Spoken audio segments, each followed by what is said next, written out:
বিসমিল্লাহির রহমানির রহিম। আসসালামু আলাইকুম দর্শকবৃন্দ, কেমন আছেন? আশা করি ভালো আছেন। আমিও ভালো আছি। আজকে আপনাদের সামনে নিয়ে আসলাম অথেন্টিক এক রান্না।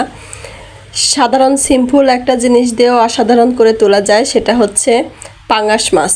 অনেকেই শুনে আবার নাক ছিটকাতে পারেন, কিন্তু আমার কাছে খুবই ভালো লাগে। যারা যারা পছন্দ করেন অবশ্যই লাইক কমেন্ট করবেন। লাইক করে তো দেখবেন, কমেন্ট করে জানাবেন কার কার পছন্দ। তো আমি যেভাবে রান্না করতেছি এইভাবে রান্না করলে সবাই খেতে চাবেন। যে জীবনে কখনো পাঙাশ মাছ খান নাই সেও আজকে বলবেন যে এই রান্না এরকম করে আমরা খাবো, জিভে জল চলে আসবে। তো আমি ভিনেগার দিয়ে সুন্দর করে লবণ দিয়ে মাখিয়ে ভিজে রেখেছিলাম অনেকক্ষণ। এরপরে সুন্দর করে কচলিয়ে ধুয়ে লবণ হলুদ মরিচের গুঁড়া মাখিয়ে ভাজতে বসিয়ে দিলাম। তো এই তো আমার সবগুলো দেয়া শেষ হয়ে গেছে, আমি ঠিকঠাক করে দিয়ে দিলাম। একটু কড়া করে ভাজবো, তো যার যেমন ইচ্ছা এমন করে ভেজে নেবেন। কেউ একটু বেশি কড়া করে, কেউ একটু হালকা ভাজে। তো আমি একটু মিডিয়াম সাইজ করেই ভাজবো। আমি পাশের চুলায় আর একটা কড়াই বসিয়ে মশলাটা কষিয়ে নিচ্ছি। তো পেঁয়াজ দিয়ে দিলাম, পেঁয়াজটা ভাজা ভাজা করে তারপর আমি মশলা দিয়ে দেব। তো সেই সাথে এখানে মশলাটা আগে সুন্দর করে পানি দিয়ে গুলিয়ে নেব। আমি প্রথমে আদা রসুন পরিমাণ মতন একটু বাটা নিয়ে নিয়েছি, সাথে মরিচের গুঁড়া, ধনিয়ার গুঁড়া, জিরার গুঁড়া, একটু লবণ হলুদের গুঁড়া দিয়ে নিলাম। এর মধ্যে 2 টুকরা দারচিনি এবং এলাচ দিয়ে নেব। আর পানি দিয়ে নিলাম, পানি দিয়ে গুলিয়ে নেব এখন। তো আমি একটা পেস্ট তৈরি করব। তো এই তো আমার পেস্ট তৈরি করা হয়ে গেল। আর ওইদিকে আমার পেঁয়াজটা সুন্দর ব্রাউন কালার হয়ে গেছে। আমি এর মধ্যে মশলাটা দিয়ে দিলাম, আর এদিকে মাছটাও ভাজা হচ্ছে।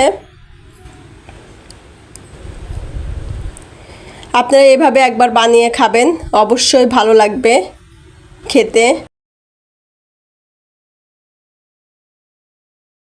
আর অনেক সময় একই ঘামে এক রেসিপি খাইতে খাইতে কিন্তু মুখের রুচিও চলে যায়। তো সেই জন্য আমি একটু অন্যরকম করে আজকে রান্না করে আপনাদের দেখাচ্ছি, আপনারা এভাবে খেতে পারেন। আমি মাছগুলো সুন্দর করে টুকরো টুকরো করে নিয়েছি। অনেক সময় বড় মাছ খেতে ভালো লাগে না, তো আমি সেই জন্যই ছোট ছোট করে কেটে নিয়েছি। আমি কিছু কাঁচামরিচও দিয়ে দিলাম। ঝাল দিবেন যার যার পরিমাণ মতো। তো আমি একটু বেশি ঝাল দিয়ে রান্না করব, অনেক সময় একটু বেশি কড়া ঝাল দিয়ে খেতে কিন্তু ভালো লাগে। আর এখানে কিউব কিউব করে রেখেছি আলু কাটে, তো আলু কেটে রেখেছি, এটাও আমি দিয়ে দিলাম। মশলাটা প্রায় কষানোর শেষের দিকে আমি আবার আলু দিয়ে দিলাম। এখন আমি অনেকক্ষণ ধরে ভালো করে কষিয়ে নেব, একটু পানি অ্যাড করে করে। আপনারাও এভাবে কষিয়ে নিতে পারেন। আমি ঢাকনা দিয়ে ঢেকে ঢেকে কষিয়ে নেব অনেক টাইম ধরে। তো ঢাকনা খুলে আমি একটু নেড়ে চেড়ে নিচ্ছি, কষিয়ে নিচ্ছি। আর এখন অনেক সুন্দর একটা সেন্ট বের হচ্ছিল, স্মেল আসতেছিল। মনে হচ্ছিল এটা গরুর মাংস বা খাসির মাংস কষাচ্ছি বা রান্না করব, এরকম একটা মশলার সেন্ট আসতেছিল। তো মশলা কষানো হয়ে গেছে, আমি মাছগুলো দিয়ে দিলাম। কিছুক্ষণ মাছটা কষিয়ে আমি পরিমাণ মতো ঝোল দিয়ে দেব। তো আমি বেশি ঝোল দেব না, একটু গা মাখা মাখাই রাখবো, যার কারণে মাছটা আগে কষিয়ে নিচ্ছি সুন্দর করে। তো আমি এখন ঝোল দিয়ে দেব।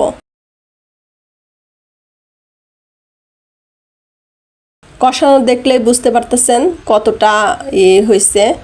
আর এভাবে রান্না করবেন, খুবই ইজি হবে।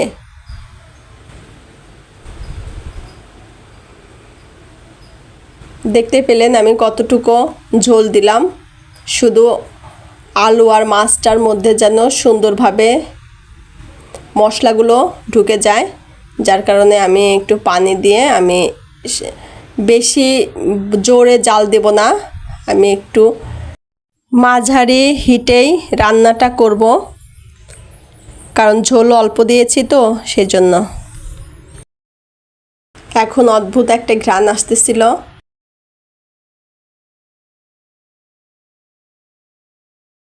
তো অনেকক্ষণ হয়ে গেছে, আমি খুব আস্তে আস্তে জাল দিয়ে মাছটা রান্না করে ফেললাম।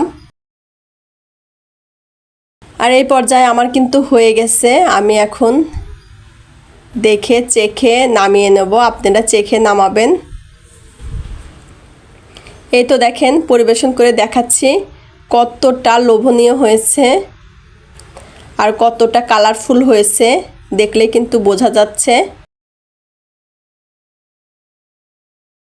তো আপনারা এভাবে কিন্তু রান্না করে খেতে পারেন, অবশ্যই ভালো লাগবে আশা করি।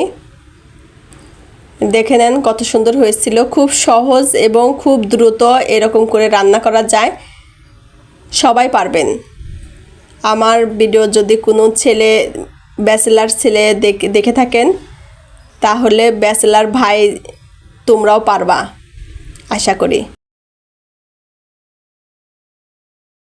তো এই পর্যায়ে ভালো থাকো, সুস্থ থাকো, আমার চ্যানেলের সাথেই থাকো। আল্লাহ হাফেজ।